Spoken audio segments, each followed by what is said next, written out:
going on? Welcome into Crystal Ball College Football. I'm your host, Grayson Grunhafer, and how about the Texas Tech Red Raiders? That's who we're talking about today. They got a big win over Houston this past weekend in double overtime. Crazy game. I don't know if anyone bet on this game. I did, and it was a 62.5 over-under, and we hit. 63 points was hit. Tech wins 33-30. A thrilling game. Really, just very fascinating to watch this matchup. Two programs that, are about to play each other very, very often in the Big 12. Houston going to join the Big 12 next year. And so there were a lot of storylines going into this, but I think for Tech, they beat Houston last year. So Houston was kind of coming in, I think, with a little more motivation, and Tech still found a way to win. So now you're sitting there, Tech is 2-0 now. And in this game, they piled up 468 yards with 351 of those coming through the air. I kind of talked about this last week. I felt good about Tech being able to put up yards through the air as Frank Harris did that for UTSA in week 1 against Houston. And so Tech was able to do more of the same. Now, they didn't have Tyler Shugg, so it was Donovan Smith. And I know a lot of people have been saying, well, I think Donovan Smith is the better quarterback anyways. And for the most part, I think I agree with that, but he did have 3 interceptions in this game, which was kind of alarming. It's one of those things where, okay, you got away with it in this one, but can you get away with it when you go on the road next week into NC State or in the future matchups? Can you get away with that many turnovers? Probably not, but he did throw the ball 58 times. So Zach Kittley's going to keep going to him, keep allowing him to throw the football. So now it's just about improving. They lost the turnover battle 2-3. They were only 5 of 18 on third down. So a lot to improve upon, but I felt overall that Donovan Smith did show some composure. And I think if you watch the overtime, he also had the game-winning touchdown. So kudos to him for not allowing mistakes to ruin his performance, right? He didn't allow the 3 interceptions to completely check him out of this game. And that's a credit to Zach Kittley. That's a credit to Joey McGuire. That's a credit to Donovan Smith and even just the entire offense as a whole. So I was very impressed with his bounce back, even with the turnovers, because he's going to be the guy. Tyler Shugg's going to be out for at least a few more weeks, probably 4 more weeks at least. So this is Donovan Smith's team right now. It gives him an opportunity to say, okay, not only is this my team, I'm going to be the quarterback the rest of the season. And we'll see if he's able to do that. But this was a step in the right direction, even with the turnovers. Now, the area of concern, I think, Tech running the football, 44 carries for 117 yards, 2.7 yards per carry. That's not great. They still don't run the ball extremely well. And I think for the most part, that's not really in Zach Kittley's DNA as an offense coordinator. He likes to air it out.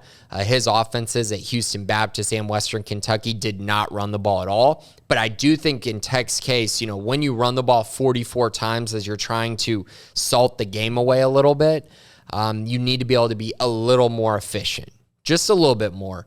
And that'll lead to some really good things, I think, if they can get it onto a level where you're at least getting 3 yards per carry against solid defenses.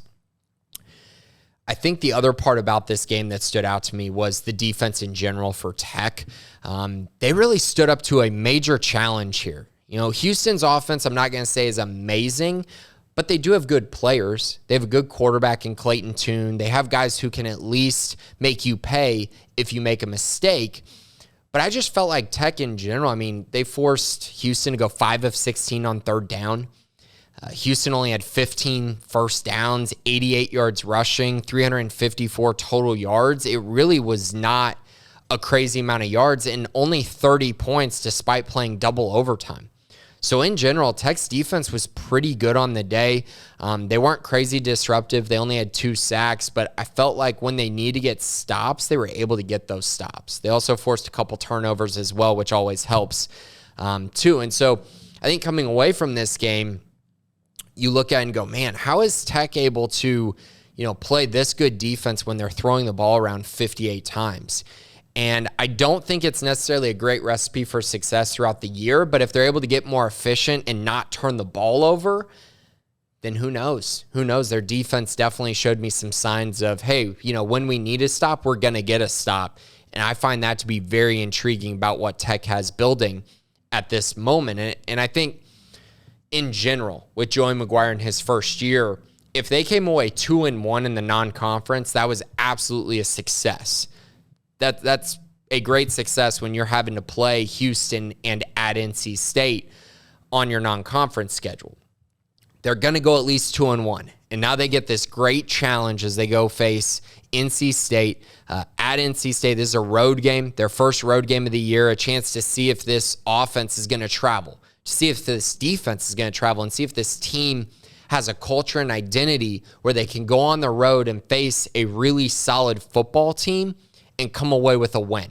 I think we're going to learn a ton about Tech this weekend as they're taking on a pretty good NC State team. I'm not going to say a great one, but they are facing a team with a veteran quarterback in Devin Leary, a team that has also been challenged. You know, a lot of times these games come down to, hey, have you been in a tough situation before? Well, NC State got very lucky, got out of a road win against East Carolina, and Tech, on the other hand, this double overtime matchup against Houston. So you're seeing two teams that have been tested, and now they're going to get to face each other. Currently, NC State is a 10-point favorite going into this one. It's actually jumped to 10.5 now, 55.5 over-under.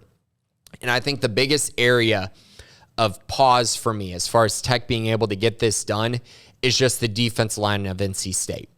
It's going to be one heck of a test. Very, very tough for Tech to really run the ball at all. And that means that their quarterback's going to have to take care of the football. And I think if Tech is smart, they try to find a way to rely on their defense because NC State has proven they can really go cold on the offensive side. I know they didn't against Charleston Southern this weekend, but against ECU, they only scored 21 points. So something to pay attention to going into this matchup. I think NC State wins this game. I actually think there's a good chance they cover. But I'm just saying right now, Texas Tech is a program that's looking like they're trending in a very good direction at this time. I think they're going to go on the road and at least put up a fight against NC State. I think Joey McGuire will have those guys ready. But they were a team that over the weekend really impressed me and showed me some signs of life, showed me this change of culture. And to show that in year one is a huge deal. And I think going forward, even if this team goes 5-7 or 4-8, even if they don't make a bowl game, I don't think it's a bad year. The Big 12 is really good this year. It's going to be tough to stack a bunch of wins, but I'm already seeing a culture change with Joey McGuire and staff there in Lubbock. So very impressed with them going and getting a huge win in state against Houston. Very impressive effort by the Red Raiders. So that's it for today. I will have my picks tomorrow for the weekend. A very exciting weekend. It's not as loaded as it was a week ago, but I will say I think we've seen so many surprises this year. I would not be shocked if we see quite a few more upsets throughout the week. But thanks for joining Crystal Ball College Football this week. Have a good weekend.